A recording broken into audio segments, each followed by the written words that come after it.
Bienvenue sur Info 83. Ce vendredi se produira au théâtre Galy à Sanary-sur-Mer le spectacle La femme qui danse avec son interprète que nous avons la chance d'avoir avec nous, Pietra. C'est Marie-Claude Pietragala que nous appelons Pietra. Vous produisez donc ce vendredi La femme qui danse. Bonjour Pietra, tout d'abord, pardonnez-moi. Bonjour, bonjour.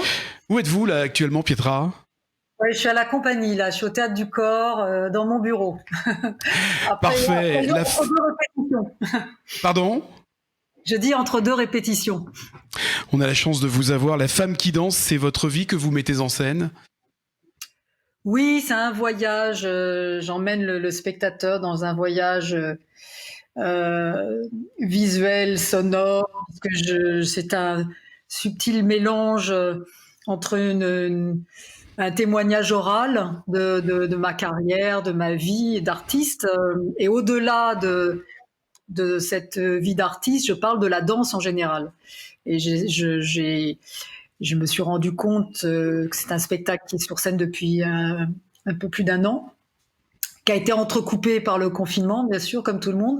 Mais là, les tournées reprennent, et puis l'arrivée sur Paris à partir du 12 novembre. Donc, je me suis aperçue que c'était un spectacle qui touchait les enfants, qui touchait les plus grands aussi, et à travers mes sensations, mon expérience, les artistes que j'ai rencontrés, les grands maîtres du XXe siècle que j'ai côtoyés, mon rapport à la scène, mon rapport à l'espace, à l'intimité du corps, de ce corps qui danse depuis 40 ans. Je fête cette année ces 40 ans de scène.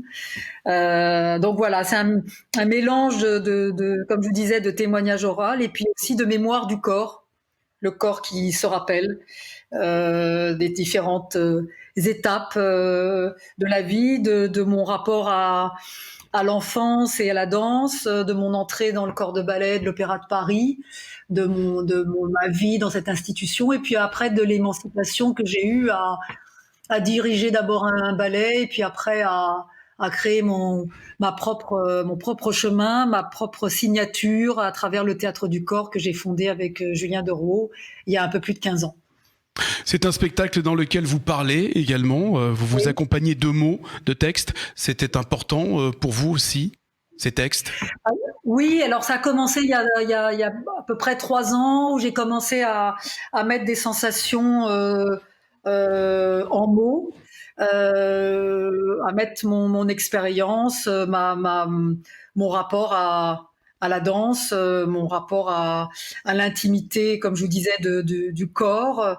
Et puis on a pris ces textes en fil rouge, en squelette, on va dire, et on a décidé d'en faire un spectacle. Alors c'est un mélange de cette tradition de cette tradition orale qu'ont tous qu'ont les danseurs et qui parlent de génération en génération, et puis en même temps un mélange avec la technologie, on continue notre travail avec la Muse en circuit, qui est un centre national de création de musique contemporaine, et grâce à des capteurs,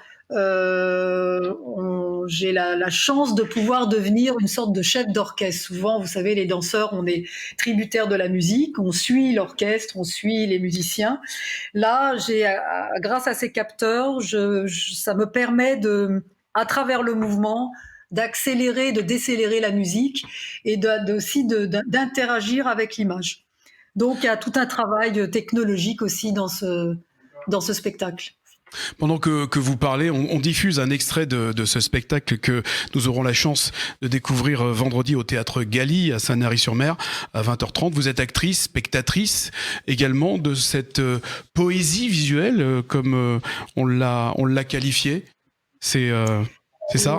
Oui, c'est une sorte de poésie. Enfin, pour moi, la danse, c'est de la poésie, hein. C'est du rêve, c'est de l'imaginaire, c'est de créer à travers le corps des univers, et de proposer peut-être un monde sous un prisme différent. Donc oui, c'est de la poésie. Et c'était intéressant en tous les cas, et en même temps très impudique de pouvoir y mettre des mots parce que je me suis rendu compte que c'était un exercice qui était excessivement difficile. Les danseurs, on a cette facilité de pouvoir interpréter à travers le corps. Et là, c'est un double exercice parce que effectivement, il y a les mots qui viennent exprimer aussi des émotions. Et le corps qui prend le relais peut-être dans ce qu'il y a d'indicible. Voilà, donc c'était un exercice fascinant. Le seul en scène est de toute façon un exercice très particulier. Hein.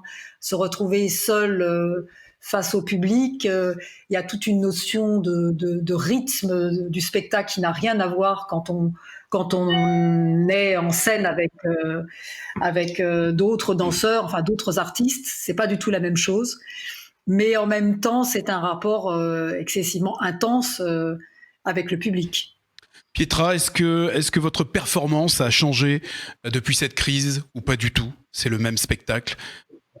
Non, non, ça a changé, bien sûr. Ma perception s'est démultipliée encore plus avec quand j'ai retrouvé le public. Comme je leur dis à la fin du spectacle, même masqué, je sens les vibrations, les émotions, et effectivement, ça nous a tellement manqué. Ce rapport-là, le rapport à la scène, où on s'exprime, on exprime notre art à travers ces multiples spectacles, et de rencontrer, d'aller à la rencontre des publics. Euh, c'est sûr que de toute façon, on ne sort pas indemne de ce confinement. Et que voilà, les échanges que l'on peut avoir avec le public sont d'autant plus denses, sans jeu de mots, qu'ils n'étaient avant. Ils étaient déjà très, très forts, mais là, ça prend une signification toute particulière. Et alors encore plus, vous avez la chance de ne pas avoir de couvre-feu, mais nous, on a ce couvre-feu en région parisienne et dans 8 autres villes de France. Et on s'aperçoit que voilà, on peut nous couper les ailes à tout moment. On peut nous interdire d'exercer notre art, d'aller sur scène, d'aller à la rencontre des publics. Et c'est ça qui est terrible, parce qu'il faut quand même dire que les théâtres, tous les directeurs de théâtre, voilà, le protocole sanitaire est très important. Je m'en suis rendu compte, là, je fais des tournées un peu partout en France et je vois comment les théâtres font très très attention. Les gens arrivent masqués, on donne du gel hydroalcoolique, on met un siège sur deux, on les fait rentrer rang par rang, sortir rang par rang. Donc voilà, les théâtres font très très attention au protocole sanitaire. Et malheureusement, c'est les théâtres qui ferment en premier, avec les restaurateurs, avec ceux qui tiennent des bars. Voilà, donc voilà, on est dans une situation très très très difficile et dangereuse même pour la profession en elle-même, qu'on soit danseur, comédien, musicien, chanteur, producteur de spectacles, directeur de théâtre. C'est très très difficile la situation. Pietra, on va vous laisser retourner à vos répétitions. En tout cas, merci d'avoir répondu à ces Merci questions à et au plaisir de vous retrouver donc vendredi au théâtre Galie à Sanary-sur-Mer à 20h30. Marie-Claude Pietra, la femme qui danse. Merci, Merci Pietra. à vous. Merci. Au revoir. Au revoir.